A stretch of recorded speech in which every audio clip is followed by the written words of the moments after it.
તો દોસ્તો આપણે કોમ્પ્યુટર સ્ક્રીન તરફ આવી ગયા છે અને લઈ રહીએ બધી જ માહિતી ખેડૂત જોગ સંદેશ। ઓકે મિત્રો, આથી પોરબંદર જિલ્લા તમામ ખેડૂતોને જણાવવાનું કે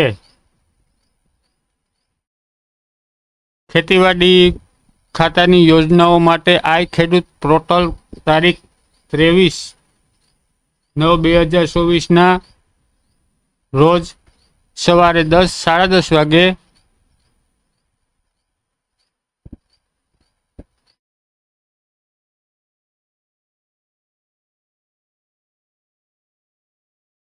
કલાકેથી તારીખ 29/9/2024 સુધી, એટલે કે દિવસ 7 માટે ખુલનાર છે। તો ખેડૂત મિત્રો, કાલે 23 તારીખે સવારે 10:30 થી આ આઈ ખેડૂત પોર્ટલ ઓપન થશે। જે પણ ખેડૂત મિત્રોને ફોર્મ ભરવા હોય તે મિત્રો ફોર્મ ભરી શકે છે અને માત્ર 7 દિવસ માટે જ ઓપન થશે। આ એક યાદ રાખજો મિત્રો, માત્ર 7 દિવસને માટે જ।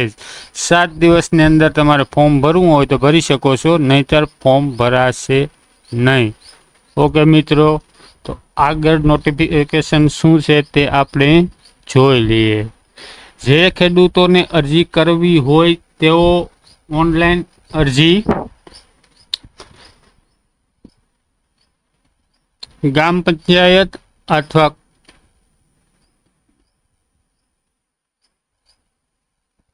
પોતાના મોબાઈલથી અથવા તો કોઈ કોમ્પ્યુટર ઓપરેટર પાસે અરજી કરાવી શકે છે। જો ખેડૂત મિત્રો તમને આવડતું હોય તો તમે તમારા હાથે મોબાઈલથી પણ અરજી કરી શકો છો, નહીંતર કોઈ કોમ્પ્યુટર ઓપરેટર પાસે અથવા ગ્રામ પંચાયતમાં ગમે ત્યાં તમે અરજી કરી શકો છો। જેમાં વહેલા તે પહેલાને ધોરણે છે। ખેડૂત મિત્રો આ યાદ રાખજો, વહેલા તે પહેલાને ધોરણે છે। અરજીઓની મંજૂરી આપવામાં આવશે। વધુ માહિતી માટે ગ્રામ સેવકોનો સંપર્ક કરવો, જેમાં નીચેના ઘટકોમાં સબસિડી માટે ઓનલાઈન અરજી કરી શકશો। તો મિત્રો, હવે તમે એક યાદ રાખજો કે 7 દિવસ માટે આ ચાલુ છે અને વહેલા તે પહેલાને ધોરણે છે। જે ફોર્મ ભરાઈ જશે ને આમ કે કોટો પૂરો થઈ ગયો કે આ તાલુકાનો પોરબંદર તાલુકાનો એટલા જે ખેડૂતને દેવાનો છે, કોટો પૂરો થઈ ગયો એટલે તમારું ફોર્મ ભરાશે નહીં। ઘટકો કૃષિ યંત્રી પછી આ તો આપણે હવે જરૂરી ડોક્યુમેન્ટ જોઈ લીજો મિત્રો। ફોર્મ ભરવા માટે 8A નકલ, પછી આધાર કાર્ડની ઝેરોક્સ, બેંક પાસબુકની નકલ, પછી સાધન ખરીદીનું અસલ બિલ અને જાતિનો દાખલો જો લાગુ પડતો હોય તો। મિત્રો આપણે અહીંયા કોઈને જાતિનો લાગુ પડતો નથી દાખલો। વિકલાંગ પ્રમાણપત્ર, જો કોઈ ખેડૂત વિકલાંગ હોય તો વિકલાંગ પ્રમાણપત્ર તેને લેવાનું રહેશે મિત્રો, પણ તે પણ કોઈને લાગુ પડતું નથી। અને આ ડોક્યુમેન્ટ આગળ કંઈ તમારે કઢાવવાની એટલી બધી એમરજન્સી નથી। ઓરિજિનલ ડોક્યુમેન્ટ ઉપર ફોર્મ ભરી દો, પાસ થાય એટલે ઝેરોક્સ કોપી કરી અને આપી શકો છો। ઓકે મિત્રો, તો આગળ જોઈ લઈએ આપણે।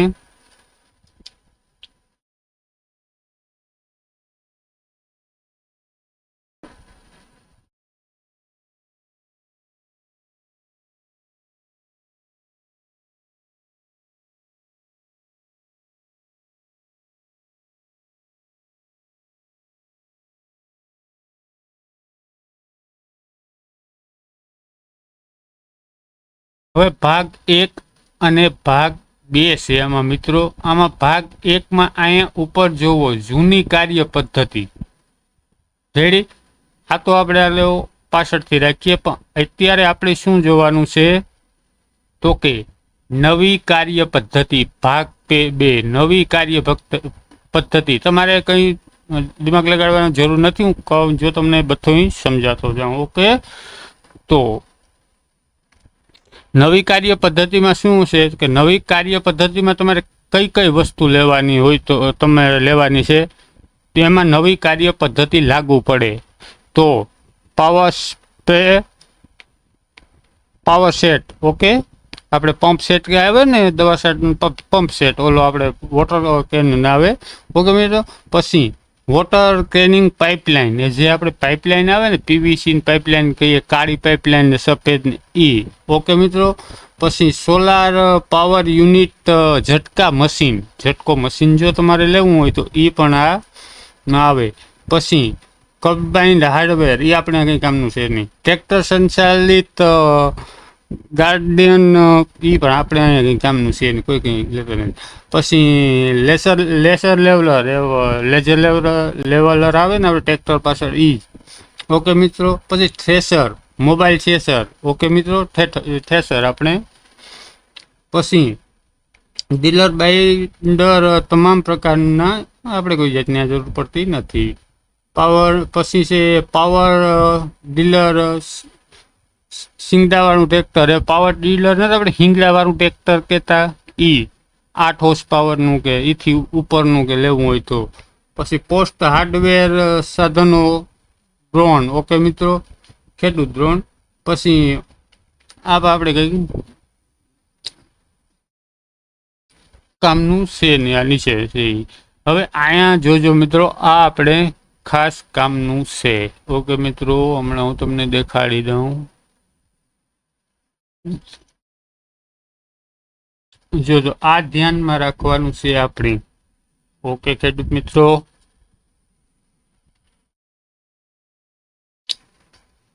હવે નવી કાર્ય પદ્ધતિ શું છે? હવે આ તો આપણે નવી કાર્ય પદ્ધતિમાં જેટલા સાધન છે એમાં તમારે ફોર્મ ભરવું હોય તે સાધનો છે, આ નામ આ બધા, ઓકે. પોઝ કરીને તમે વિડીયો જોઈ શકો છો, ઓકે, આ નામ વાંચી શકો છો. હવે નવા કાર્ય પદ્ધતિમાં છે શું? તો કે એક નવી કાર્ય પદ્ધતિ સન્માનિત સાધનોને પોર્ટલ પર એમ્પ્લેડ યાદીમાં સામેલ ઉત્પાદક મોડલ વિક્રેતા પાસેથી સાધન બાબત આઈ ખેડૂત પોર્ટલ પર ઓનલાઈન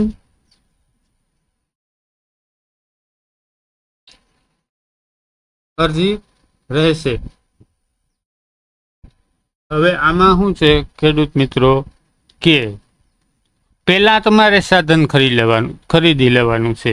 આ જેટલા જે આ છે ને 1 થી કેટલા છે આપણે 8, 9, 10, 11 સુધીના આ સાધનો છે. આ તમે જોઈ લેજો ખેડૂત મિત્રો.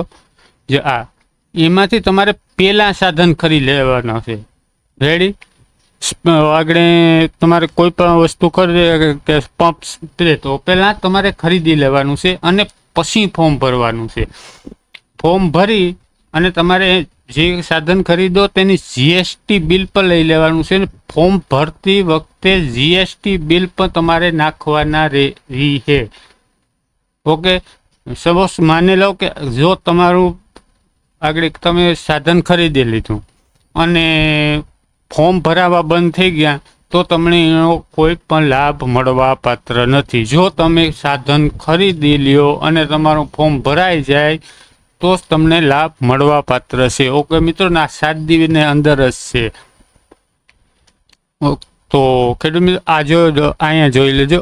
અરજી કરતી વખતે જરૂરી centralise unique code, serial number તેમજ બિલની જરૂરી વિગતો એન્ટ્રી કરવાની રહેશે, જેમાંથી ખરીદીનું જીએસટી ધારકનું બિલ અપલોડ કરવાનું રહેશે. હવે ખરીદી તમે કરી લેવાની, પછી જીએસટી બિલ એ અપલોડ કરવાનું રહેશે, ઓકે મિત્રો. ખેડૂતે કરેલ અરજીની નકલ અને જરૂરી સાધનો કે કાગળો સાથે સંબંધિત તાલુકાની ખેતીવાડી કચેરીએ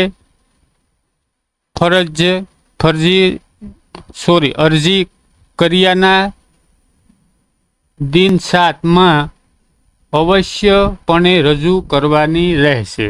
હવે આમાં તમે અરજી કરો તો 7 દિવસે તો પાછી તમારે જે આપણે નકલ હોય એ આપણે જિલ્લા ખેતીવાડી ખાતાએ તમારે રજૂ કરવાની રહેશે. પછી અહીંયા જોઈ લઈએ આપણે ચોથો, ખરીદીનું બિલ ચાલુ નાણાકીય વર્ષ 2024-25નું જોવું જોઈએ. તારીખ 1, તારીખ 4/2024, 1/4/2024 થી તારીખ 31/3/2024 સુધીનું માન્ય રહેશે. ઓકે મિત્રો, આ છે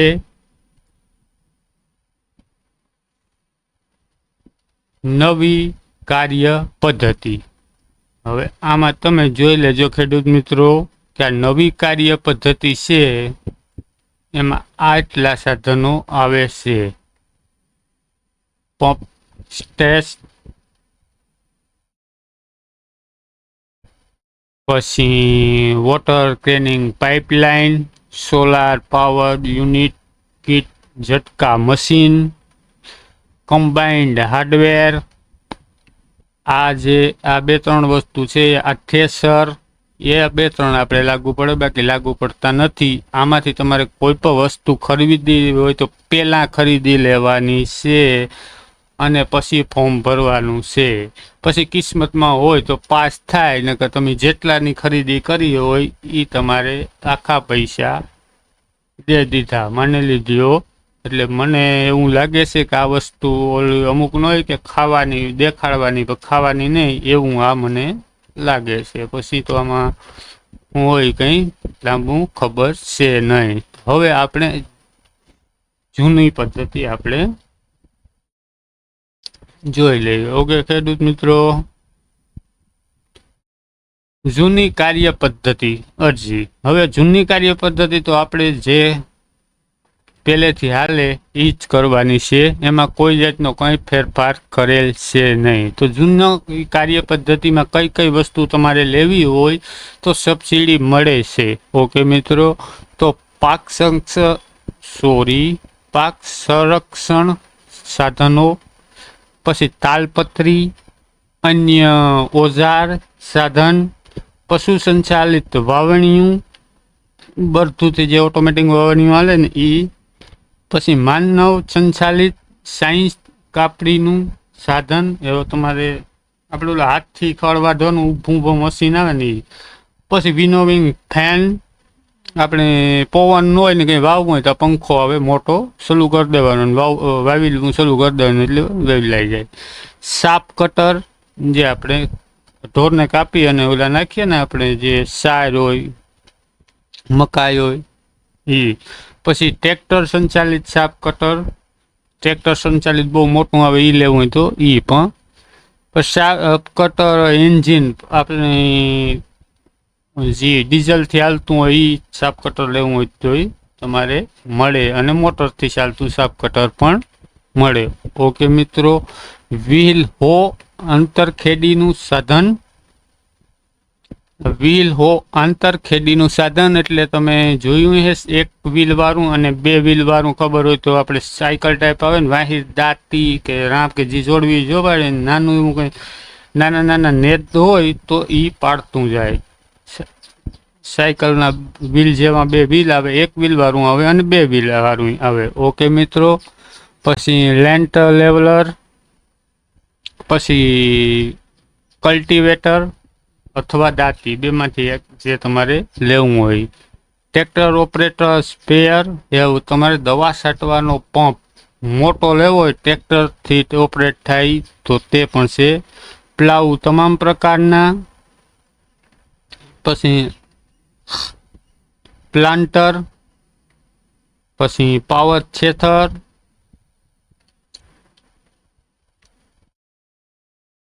બ્રશ કટર, પછી રિઝર્વ બ્રાન્ડ ફાર્મર, ફ્રો ઓપનર, ઉપનેર લેવું હોય તો, પણ ઉપનેર તો હવે કોઈ ખેડૂત મિત્રો લેતા અને થ્રેસર જ લે બધાય. Rotary power dealer, self propeller power dealer, self propeller, પછી રોટાવેટર, પછી વાવણીઓ, ઓટો સ્ટીલ તમામ પ્રકારના, સબસોઇલર, હેરો તમામ પ્રકારના. હવે આ હેરો તમામ સબસોઇલર હેરો ને તો એવું છે મિત્રો કે ઓલા નાના આપણે કાપવાના કોયતા ને એવા બધા ટૂલ આવે છે.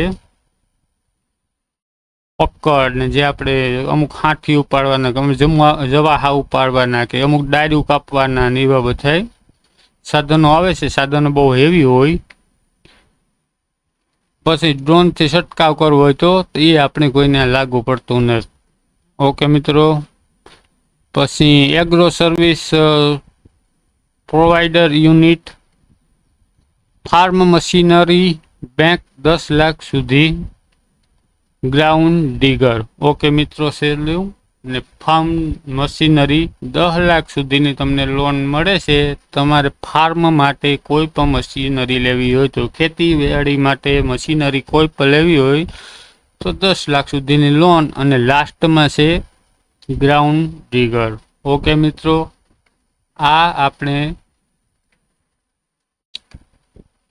જે વર્ષો વર્ષ ચાલુ રહી છે તે જૂની કાર્ય પદ્ધતિ માટે. એટલે આ કંઈ આપણે વાંચવાની જરૂર છે નહીં, કારણ કે આ જૂની કાર્ય પદ્ધતિ છે એ રીતે છે. પણ જો તમારે આ નવી કાર્ય પદ્ધતિનો કંઈ વસ્તુ લેવી આ ભાગ 2 ઉપર, તો હમણાં મેં તમને વાંચી સંભળાવ્યું છે કે આ વસ્તુ એટલી જરૂરી પડશે. પછી આમાં કદાચ તમે થ્રેસર લીધું હોય, જેટલા લાખનું લીધું એટલા લાખનું, પણ સબસિડીમાં ફોર્મ તમારું ન ભરાય કે કોટો પૂરો થઈ જાય તો એ તમારા પૈસા ઘરને પૈસે લીધું કહેવાય. તમને સબસિડી મળે નહીં. અને વસ્તુ આમાં જે પણ છે તે તમારે પહેલાંથી લઈ લેવાની છે. ઓકે ખેડૂત મિત્રો, તો આ એક ધ્યાન રાખજો ફોર્મ ભરતી વખતે. જો વિડીયો સારો લાગ્યો હોય તો લાઈક કરી દેજો, તમારા મિત્રો સાથે શેર કરી દેજો. Thank you.